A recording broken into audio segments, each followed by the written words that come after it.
So it was the beginning of June when we got the incredibly sad news that CJAD contributor and founder of Montreal's only black-owned newspaper, Egbert Gaye, had suddenly passed away.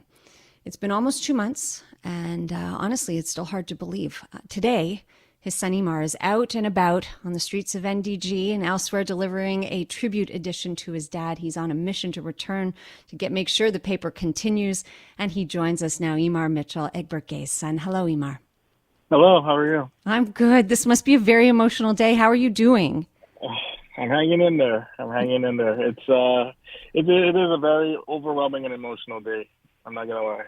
I have to tell you, so I talked about this off the top of the show today. I ran out at around, I don't know what time it was. I'm going to say 1 o'clock. I dash out. I live right around the corner from your dad's offices for the Community Contact, and so I knew, I'm like, okay, I got to get a copy of this before I speak to Egbert's son.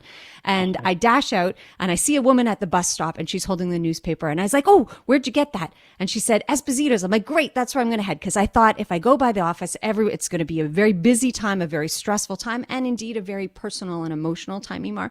So I grab the paper, I go to cross the street. Right there on the corner, I run into Maya Johnson, who has just left.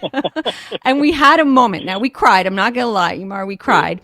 And we had a moment of feeling like your dad was there with us. And so what I want to ask you is, it just felt like it was meant to be, and that he was right there smiling, that we met on the corner. Do you feel like he's with you today as you're, doing exactly what he used to do, running around delivering the paper? 100%. I mean, it is very emotional, because this was my main. Like, I spent time with my dad all the time, but I mean, this is our bonding, with us being on the road delivering every 2 weeks. This was our thing, So to do this, well, I'm not by myself. I'm with my stepmom, and I have another friend with me, but it's still emotional because it's not the same, right? So. Yeah.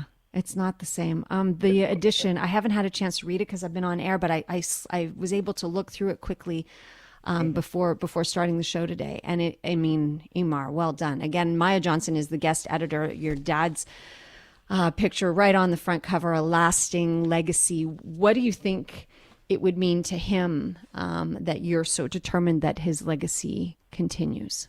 I think he would be definitely proud. I know that.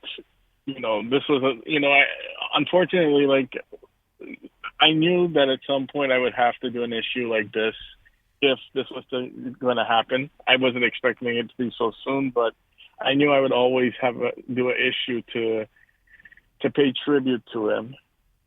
And, when it happened, I knew eventually, I would have to get the ball rolling on it. And, I'd like to thank Maya Johnson, because Maya Johnson really helped because I was going through such a rough time when this all happened. In addition to that, my son was born, and he was in the hospital for 3 weeks, so I could not focus on anything. And Maya really pulled through and helped me get all the writers, all the contributors to this paper, help them get help them get all their memories together and put it, for me to put together later on.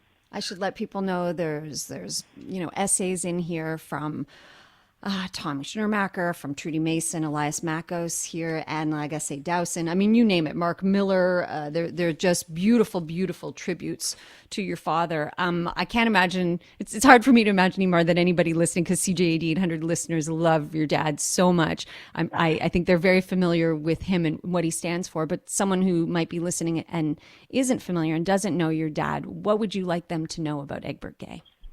My dad, he loved people. Almost a bit too much, I would say, but he was a people's person. I mean, he really was a good guy. He had many avenues towards, and he enjoyed a little bit of everything. He learned how to enjoy a little bit of everything. And he was a community man. He loved the community, but he was nice to everybody. And he showed respect and love to everybody, even sometimes when they don't do it back to him. So my dad was a really good guy, and he worked hard. He earned everything he got. That's for sure. And he did a lot to foster talent and make people knew that they had it in them to do great things.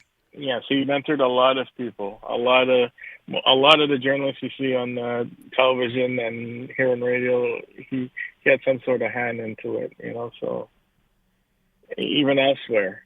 So Yeah. it's very, it's like it's overwhelming for me. It's just like I knew this, but when you put someone passes, they kind of remind you of it. So it's like, but I mean, at the end of the day, it's my dad, and at the end of the day, I lost my best friend. But like I always say, I want to make him proud, and I at least have to try to make this paper work the best I know how.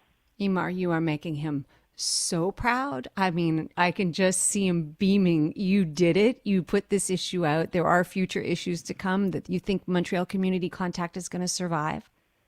I think so. I'm gonna try until I can't try no more. Definitely. Well, you sound like your dad. Yeah.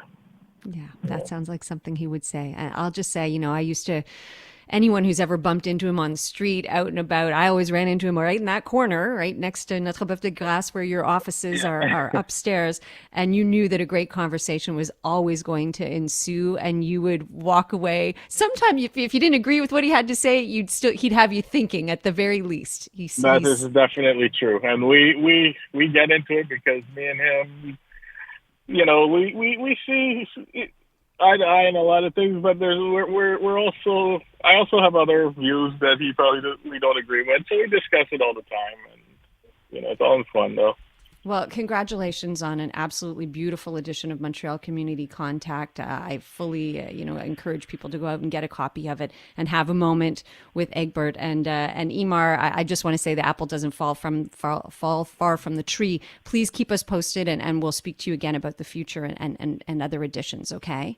I will. Thank you. I appreciate you guys reaching out, and I will definitely try to keep things going the best way I know how.